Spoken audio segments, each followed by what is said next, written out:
Agad na nagsalita si Liu Hanyan, ano ang sitwasyon? Huwag kang maglihim. Ang taong ito ay lubhang malubha ang pinsala, nasira ang kanyang mga meridyan. Kaya ko namang sabihin, pero sa totoo lang, ang pagsisikap na gamutin ang isang disipulong may pangkaraniwang talento ay hindi matalinong hakbang. Hindi pinansin ni Liu Hanyan ang sinabi ni Guangsheng at nagtanong lamang, ilang halamang gamot ang kailangan. Ibibigay ko. Nagpakita ng pag-aatubili si Sutiandi, paano mangyayari iyon? Ako ang kanyang guro. Kahit gaano karaming kayamanang makalangit, heavenly treasures, ang kailanganin, mayroon ako. Nagalit si Liu Hanyan at sumigaw, kung alam mong ikaw ang kanyang guro, bakit mo hinayaang mapinsala siya ng ganito katindi? Dahil sa kagyat na sitwasyon, ang kanilang pagtatalo ay ikinagalit din ni Ginang Lin Yunzi na sumigaw, tama na. Gamutin muna siya. Guangsheng senior brother, sige na, subukan mo siyang iligtas. Bagamat ayaw ni Guangsheng, wala siyang magawa. Kung iyan ang sinasabi ninyo, wala na akong masasabi pa.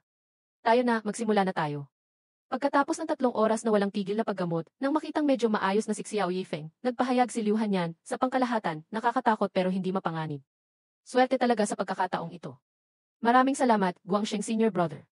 Marunong ka pa palang magpasalamat sa akin, pabirong sagot ni Guangsheng. Walang anuman, walang anuman. May kailangan pa akong gawin, mauuna na ako.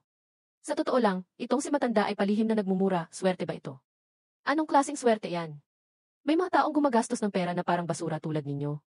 At pinipili pa ang pinakamahalaga. Kayong lahat ay mga may-ari ng lupain, talagang mayayaman. Pinilit ninyo akong gumamit ng mga espiritual na gamot para maging ganito. Ang paggamot sa isang walang kwentang disipulo ay ginagawa ninyo ng buong puso. Nakakainis ikumpara ang tao sa tao. Hindi na ako pwedeng manatili rito. Umalis na rin si Liu Hanyan. Kailangan ko na ring bumalik. Nagtatakang nagtanong si Sutiandi, Liu Hanyan senior sister, bakit ka na parito para tulungan ang disipulo kong ito?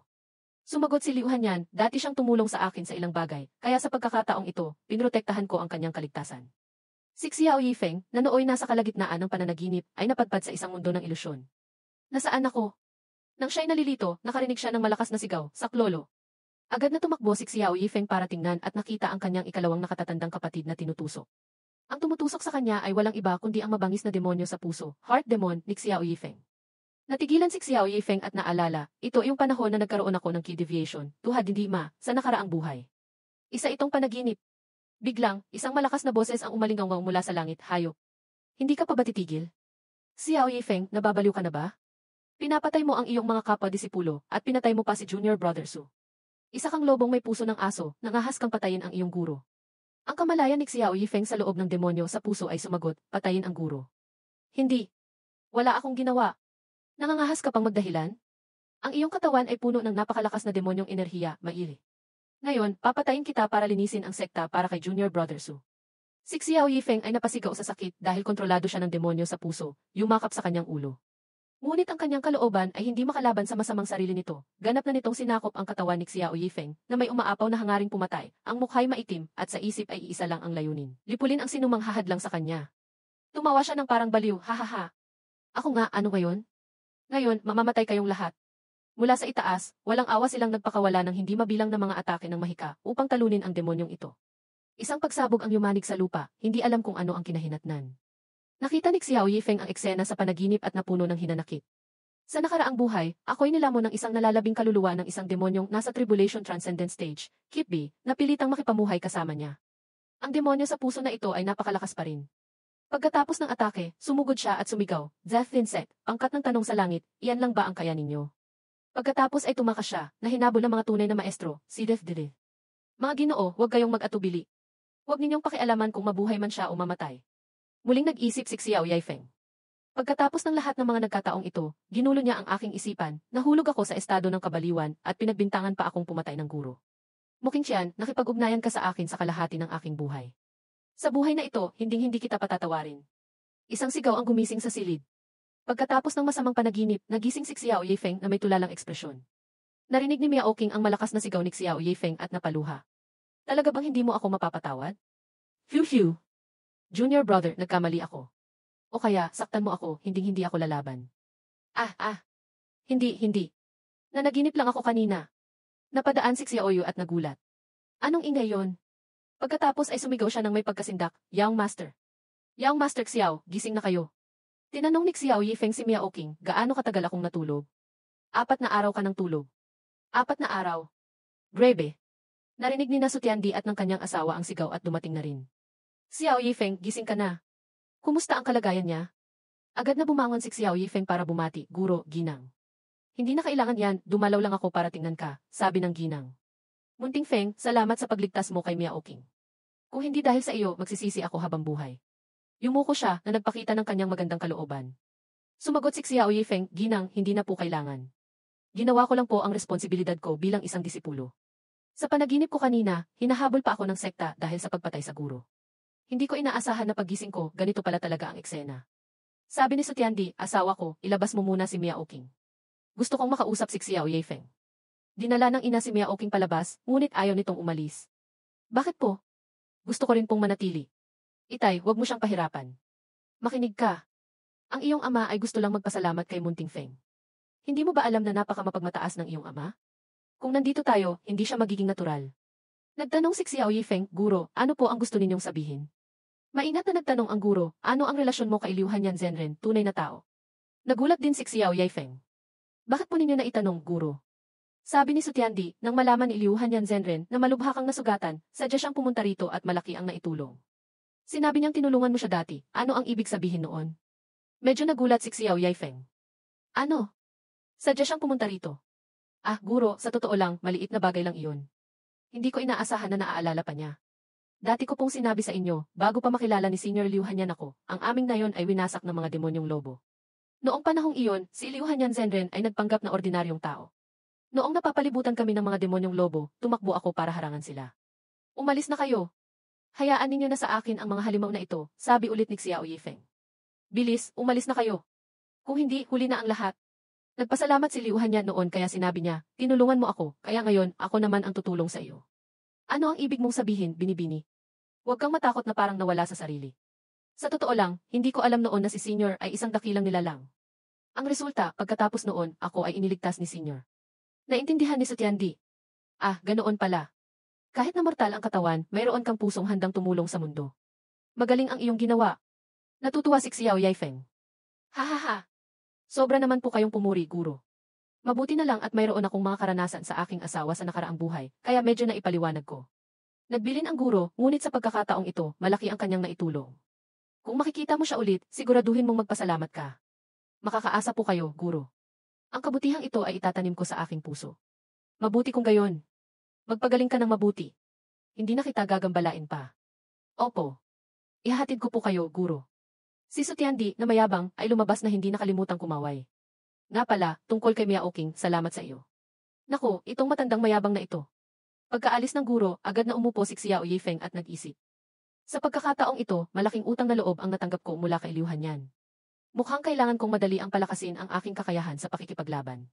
Bagamat masarap umasa sa iba, kailangan ko ring maging malakas. Sinubukan ni Xiao Yifeng ang kanyang enerhiya at nagulat.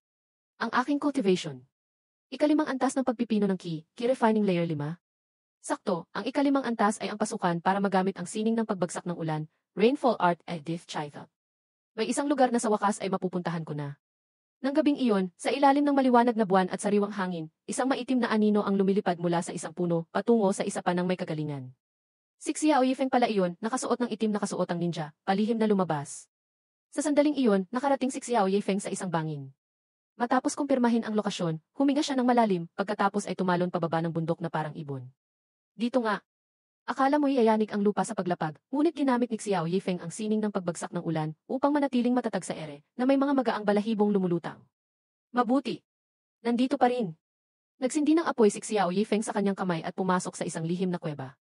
Kung hindi ako umabot sa ikalimang antas ng pagpipino ng Qi, hindi ko talaga mararating ang lugar na ito. Matapos ang mahabang paglalakad, sa dulo ng lagusan ay lumitaw ang isang kalansay. Sa tabi nito ay isang espada na may mga mahiwagang salita. Umiti si Xiao Yifeng ng lihim. Ito ang pamana na iniwan ng isang cultivator ng antas ng dakilang pag-akyat, Adagi. Marahil ito ang lugar kung saan namatay ang isang kaaway ng Insect noon. Hanggat may magmamana ng kanyang pamamaraan, tiyak na isang hakbang ito patungo sa langit. Siguradong iyan ang iniisip mo, ano mo King Shan? Naisip iyon ni Xiao Yifeng, bigla niyang itinapon ang apoy sa kalansay. Boom! Ang apoy ay nagliyab ng malakas, unti-unting tinutupok ang kalansay. Kaya mong magtiis ng ganito? Sige, susunugin ko ang iyong mga buto hanggang sa wala nang matira. Biglang, isang boses ang narinig, bata, sandali. Ang kaluluwa ni Mo King Shan ay lumitaw mula sa kalansay. Hindi kaya't ang batang kaibigan ay disipulo ng banal na kulto, Kididgyo. Bakit mo alam ang pangalan ko? O baka kasamahan kita? Kakasabi pa lang niya ng ilang salita, pinalakas pa ni Xiao Yifeng ang apoy na ikinagalit ng kaluluwang multo. Bata, ikaw. Mayabang si Xiao Yifeng. Muking Tian, tingnan mo nga ang itsura mo ngayon. Talagang walang kahihiyan. Kahit papaano, dati kang cultivator ng antas ng paglampas sa tribulasyon, Kipi, pero yumuyuko ka sa isang nasa antas ng pagpipino ng Ki. Wala kang kahihiyan. Gusto mo bang palayain na kita ng maaga, ha? Pagkasabi noon, naghagis si Xiao Yifeng ng maraming anting-anting ba, patungo kay Muking Tian. Nataranta rin si Muking Tian. Mga anting-anting na sumisira ng kaluluwa, bazide, espesyal na ginagamit para atakihin ang primal soul, ngunit niya. Pumunta ka rito para sa akin, hindi ba? Kahit kaluluwang multo, napakabilis pa rin niyang naiwasan ang lahat ng anting-anting. Kaibigan, Hugh, wala tayong alitan o samaan ng loob.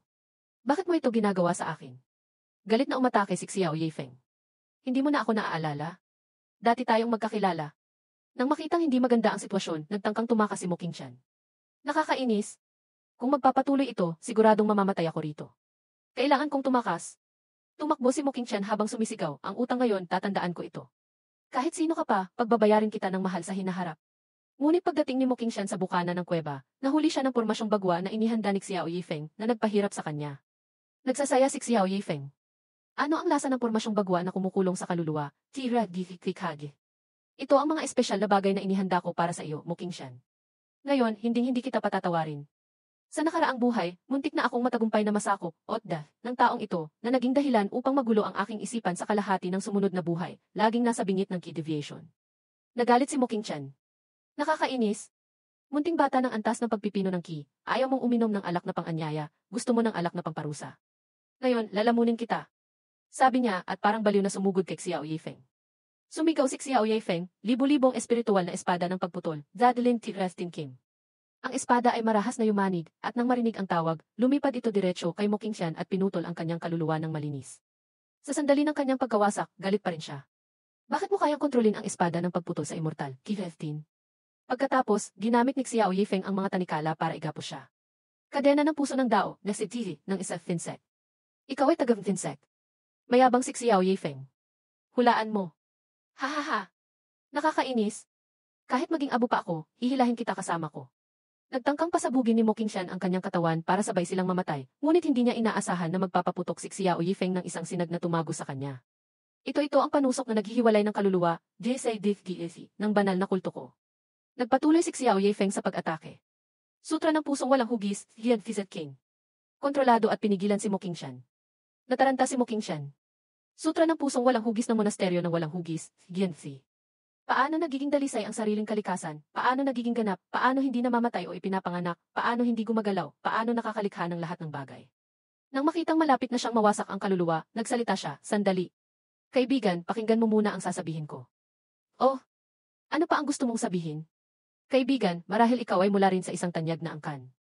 Siguro alam mo kung gaano karaming kayamanan ang mayroon ang isang cultivator ng antas ng dakilang pag-akyat. Maaari kong sabihin sa iyo ang lokasyon ng mga iyon kapalit ng aking buhay. Nagpakita ng pag-aalinlangan si Xiao Yifeng. Mukhang kaakit-akit yan. Hanggat magpapakita ka ng awa, kaibigan, ang lahat ng kayamanang iyon ay magiging iyo sa hinaharap. Lahat ng ilog ay dumadaloy sa dagat. Ang pag-aaral mula sa lakas ng iba ay tiyak na nangangailangan din ng mga mapagkukunan para sa cultivation. Lihim na naisip ni Muking Tian, bigyan mo lang ako ng kaunting panahon, makakatakas ako sa nakakainis na kadena ng puso ng dao na ito. Diretsahang sinabi ni Xiao Yifeng, may punto ka. Pagkatapos kitang lipulin, hahanap ako ng pagkakataon para kunin ang mga mapagkukunang iyon mula sa iyo. Pagkasabi noon, pinasabog ni Xiao Yifeng si Muking Tian hanggang sa maging abo. Ang mga piraso ng kaluluwa ay unti-unting lumapit kay Xiao Yifeng na ikinagulat niya. Ito may kung anong nasa loob ko ang sumisipsip sa lakas ng kaluluwa ni Muking Tian. Ang lakas na iyon ay nagtipon at naging isang bulaklak ng lotus na namukadkad sa mga palad ni Xiao Yifeng. Nagtataka si Xiao Yifeng. Ano ba talaga itong bulaklak ng lotus na ito? Sa nakaraang buhay, muntik na akong masakop ni Muking Tian at dahil dito kaya ko napanatili ang aking kamalayan. Ngunit noon, usbong pa lang ito. Hayaan na nga. Sa pangkalahatan, malalaman ko rin ito sa hinaharap. Ang katotohanang nakabalik ako sa nakaraan ay maaaring may kaugnayan dito. Ngayon, ang pinakamahalagang bagay ay syempre, ang ubusin ang laman ng bulsa. Hahaha! Ang kanyang mukha ay talagang nakakainis. Lumapit si Xiao Yifeng sa kalansay ni Muking Tian at natuklasan ang isang kumikinang na aklat. Hindi ko alam kung anong material ang ginamit sa aklat na ito, pero hindi ito nasunog. Sa mga nagdaang taon, lahat ay gumagamit na ng mga jade slip, digigin. Ang mga gumagamit pa rin ng aklat para magsulat ay tanging ang mga sinaunang sekta ng mga salamangkero, Sith. Ang ganitong uri ng mahalagang artifact ay syempre, akin na. Sunod ay ang balabal. Ang bagay na ito ay maganda rin. Sa isang tingin pa lang, alam mo nang ito ay isang mataas na uri ng depensibong kayamanan, yibo. Hindi pwedeng sayangin. Sunod ay isang singsing. May storage ring, didit-sig-isi, pa. Yumaman na ako.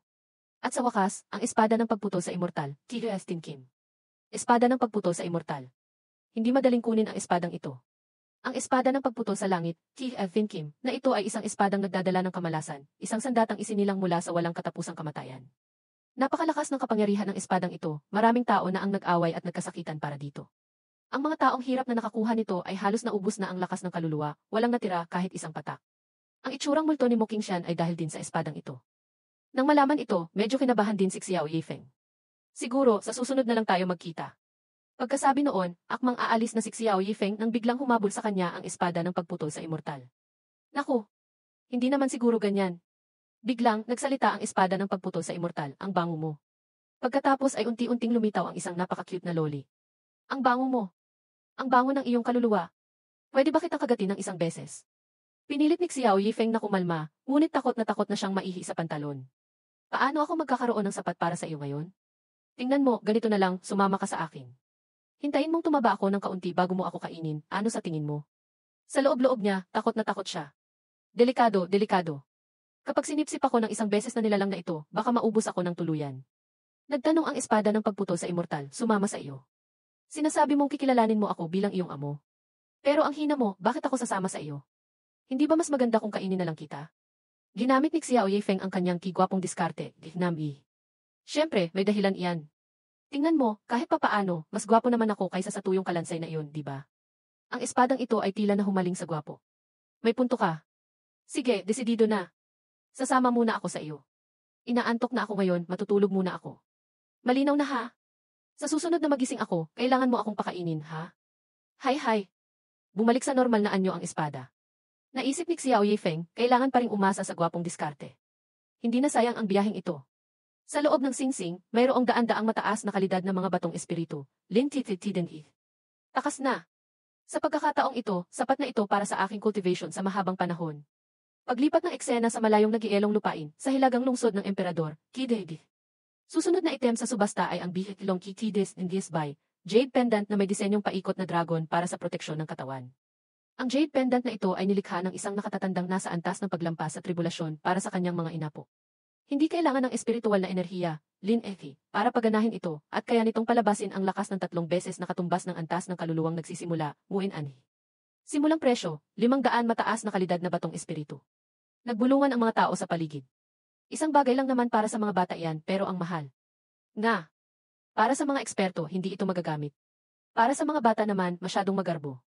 Hindi ko alam kung sino ang bibili ng ganitong bagay para sa kanilang disipulo. Ano nang biro yan? Maliban na lang kung sarili mong anak. Matagal na walang kumukuha. Nadismaya ang babaeng tagapagpakilala. Simulang presyo 500, wala ba talagang may kailangan? Napakamura na ng item na ito. Nang siya'y nalulungkot, isang boses ang narinig, 600 batong espiritu. Nagliwanag ang mga mata ng taga-subasta at lumingon. Ang Engkanto Diwata, na siliuhan niya ng Finsec ay nag-alok ng 600 batong espiritu. Mayroon pa bang mas mataas na alok? Masaya ang mukha ni Liuhan niyan, lihim na nag-iisip, ang bagay na ito ay bagay na bagay din sa kanya sa asawa ko iyon.